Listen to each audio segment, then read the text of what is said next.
everyone. It's such a vast audience, and I'm so happy to see all of you over here. Thank you for this opportunity. So, parenting is like a roller coaster ride, and I'm sure all you mothers over here must be agreeing. You have your ups, you have your lows, but it's a magical journey. And children change so fast. A small baby who's in your lap, completely dependent on you for your feed, grows into a child who talks, who laughs, and sometimes argue with you. Isn't it magical? This journey can sometimes be overwhelming because there are many challenges also. So, I would be talking to you regarding few aspects of development, why early childhood is important, and how you can travel to it. So, if you see when a child is born, the brain size is almost quarter of that of an adult. By 1 year, it doubles its size, and by 3 years, it's 80%, and by 5 years, it's 90%. So that's actually very huge.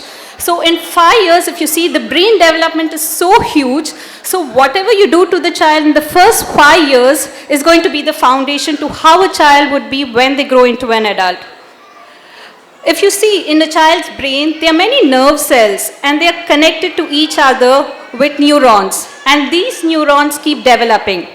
Now, if you give a positive parenting, like you give lots of love, lots of emotional connection, then positive synapses are formed. And when a child grows into an adult, you would see a child would be more confident, emotionally stable. But if you're going to give a lot of negative influences, the child is exposed to a lot of trauma, then the fight and the flight, the brainstem which is responsible for anger, that part of the brainstem gets developed. And when a child is older, you might see that the child is emotionally unstable. They can start having narcissistic traits. So it's very important that you provide the first 5 years in a very peaceful and nurturing environment. So if you see, there are various styles of parenting. So I would like to ask you regarding it. So one is authoritarian. Now this has been followed since long, where it's more of punishment, threats, and by fear you're teaching the child. The second one is authoritative, where you are disciplining the child, you're being firm, definitely setting boundaries, but in a very polite, sweet way, and respecting the child, understanding the feeling.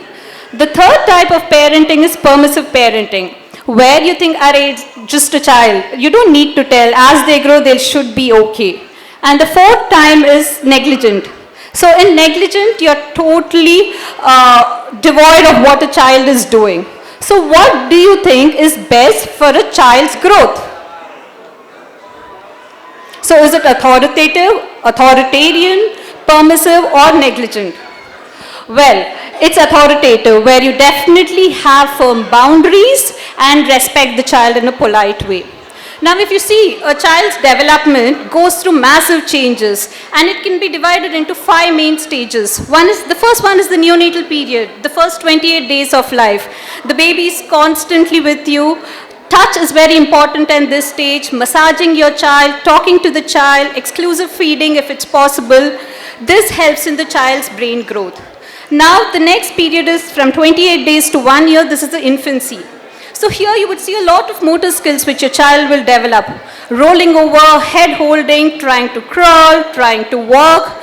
Now at this stage, it's very important you provide the right kind of environment. So keep talking to the child, give tummy time, have a play gym in the house, and it's shown that if you introduce screen to a child in children less than 2 years, it's going to really have a detrimental effect. We have seen that children exposed to prolonged screen time, like either because the parent is occupied or just because the child is going to learn certain things like alphabets, numbers. If mobile or if a child is exposed to too much screen, we are seeing a lot of behavioral issues like speech delay, poor eye contact, impaired socialization. So it's very important, try to avoid screen exposure in the first 2 years. And the best toy what you can give to your child, it's you. You don't have to be constantly engaging with your child. Just 10 minutes of quality time twice in a day should be fine. And this 10 minutes, it should be mind, body and soul time, where You completely leave all your distractions and continue playing with your child. This is called as emotional nutrition. Just as how you feed the child and you're taking care of the physical development, in the same way play with your child. This is called as emotional development. And after 1 year to 3 years, you would see that the child will start having tantrums. They would throw a fit, they would cry unnecessarily. Well, you need to understand that during 1 to 3 years, the prefrontal cortex, that is the area which is responsible for the child's emotions, the child is unable to manage. So this is absolutely common. So do not judge another parent just because the child is having a tantrum. It's a phase and it would slowly pass away. Now 4 to 6 years is the age where there's a lot of fine motor skill development, so give a lot of sand play, clay art, ask the child to paint and give a lot of exposure. Now from 4 to 8 years, that is where the school going age, where children become more independent, responsible. This is the age where you'll know the child's strength, weaknesses, and then is the adolescence. So what I would like to tell you is just spend time with your child, enjoy this journey of parenting, try to have firm boundaries, but be polite with your child. Now I would like to give you another set of instructions. I hope the audience would participate in this. Okay, so there will be 2 sets of instructions. You'll have to do accordingly. Don't stand. Okay. Don't talk. Don't sit. Okay, everyone wants to sit. No one wants to follow instructions. So, basically I'm a parent and you're a child. Okay. Yeah. Okay, so don't sit. Don't laugh. Don't walk. So this is one set of instruction. Now another set of instruction is stand up. No one wants to stand up? Okay, walk. Walk. Okay, there's no space. Okay, laugh. So which instruction do you feel is easier to follow? Is it the first set of instructions where I said don't do it, or is it the second set of instructions? It's the second set. So this simple thing, if we follow with our child, it would be so much easier. Throughout the day we'll be telling, don't jump on the bed, don't walk that way, don't run.